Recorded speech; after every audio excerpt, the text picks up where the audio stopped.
asked him to find scientists who would be willing to vet Marjorie Fish's work. And Stan found some scientists to do that. And that process was initiated. They found that Marjorie's work was accurate, and that's what they were looking for. That's exciting. He did a peer review of the star map work. Yes, he initiated that. He found scientists, Alan Hynek, for example, David Saunders, the head of the astronomy department at Ohio State University, scientists who would review Marjorie's work. And then Stan wrote about their findings. Stan's not an astronomer. He's a nuclear physicist. How do we get a copy of that map? How interesting. Well, there is a copy of it in the back of Captured. There's also a copy of it in the Interrupted Journey. Actually, in the first edition of Captured, I had submitted the raw map that Betty drew, and then the map with Marjorie's identification of the stars. But there was a mistake, and the identification was not published. But in the second printing, the identification is there. So if you have a newer copy of Captured, you can find it. I do have a newer copy of Captured, but it's like a little bitty map. It's very hard to see. I think this should be made available to the public, completely blown up in a really gorgeous way. Well, I think that if you Google the Betty Hill star map, yeah, Beta Reticuli incident, or Marjorie Fish's not interpretation, but identification, that you might find that, because I found that star map in numerous locations on the Internet. I notice you say in the book, or you and Stanton write in the book, that most people don't make the distinction, the critical distinction, between the solar system and a galaxy. Make that distinction for us. Okay. A solar system is the star and the planets that revolve around that star. The sun, the earth, and the other planets are our solar system. Our galaxy contains thousands and thousands of stars. And we're beginning to find out now that many of those stars, at least 10,000 of those stars, have solar systems. So we're beginning to find planets that are revolving around those stars. What do you think Betty and Barney would say now, if they were both alive, about the recent findings of the last 10 to 20 years?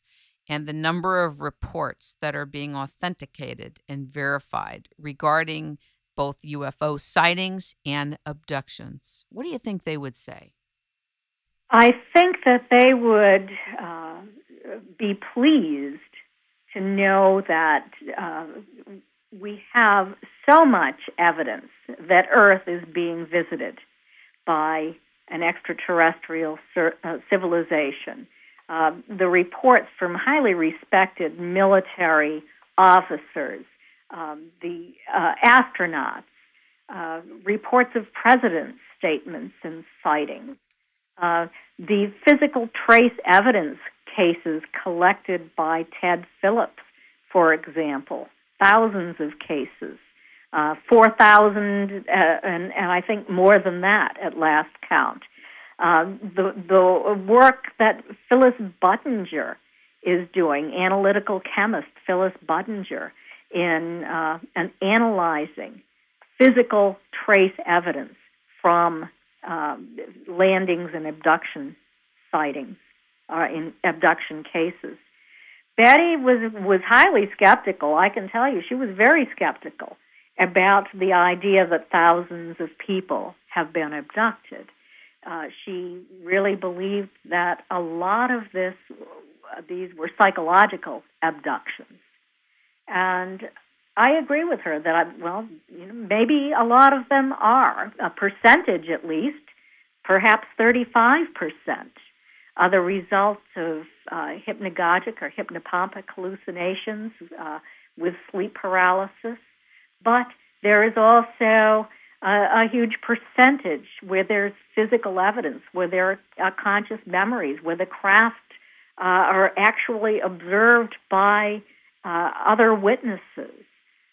So you can't say that all abductions are the result of these psychological aberrations, but probably some are, just as in anything else. So I think that Betty was a little too skeptical, in my opinion. We disagreed on that, but that was her take on all of it. How did you meet Stanton Friedman, and how did Betty meet Stanton Friedman, and what was Stanton's work with Betty and Barney about? Well, I can tell you that Stan first met Betty and Barney, I believe it was in Ohio. They were down there to appear on a show to promote the book, The Interrupted Journey. And a radio station that Stan was, I believe, making an appearance on informed him about where Betty and Barney were staying. He called them, and they all had dinner together. And he said that he was very impressed by both of them, that they were both intelligent, stable, well-spoken individuals. And then, of course, he worked with Betty. Barney died in 1969. Stan met him shortly before his death. Betty worked with Stan on Stan's work about the star map. And that's the part of the case where he has really been mostly involved, is in the star map work, and also in regarding statements made by debunkers and attacks upon Betty by debunkers. So that has been Stan's work with Betty. He knew her. They made television appearances together. I met him, I believe, for the first time at Betty's house during one of these appearances. I personally knew Stan because I attended UFO conferences, and I went to his lectures, and I found him extremely interesting. I read his books, and I was impressed by his meticulous research.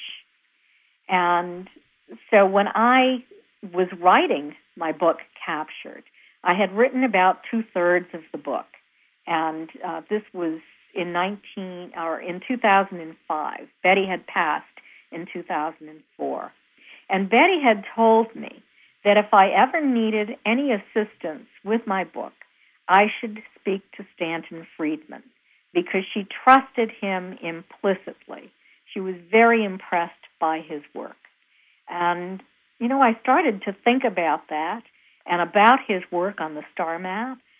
My background is in social science, and so I was writing the book from a social scientist perspective.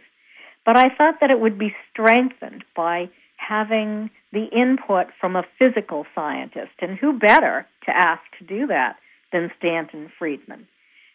So it was actually at the MUFON Symposium in Denver, Colorado, in the year 2005 that I approached Stan with my proposal.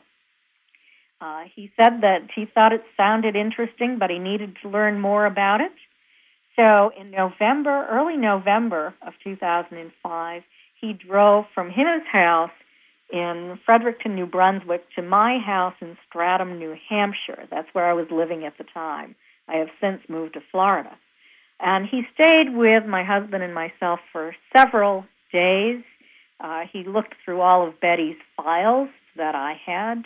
I have an extensive collection of her files.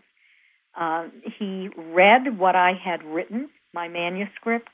We talked at length, and he made loads of photocopies of the information in my files. And in the end, he told me that he would join me in writing the book because I was being unbiased. So that's how the book came into being, and my relationship with Stan Friedman began to develop into the working relationship that we have today. We had another book, Science Was Wrong, published last June. And I want to do a whole piece on that, too. When Betty's health was getting worse, she had some type of breaking into her home. somebody or some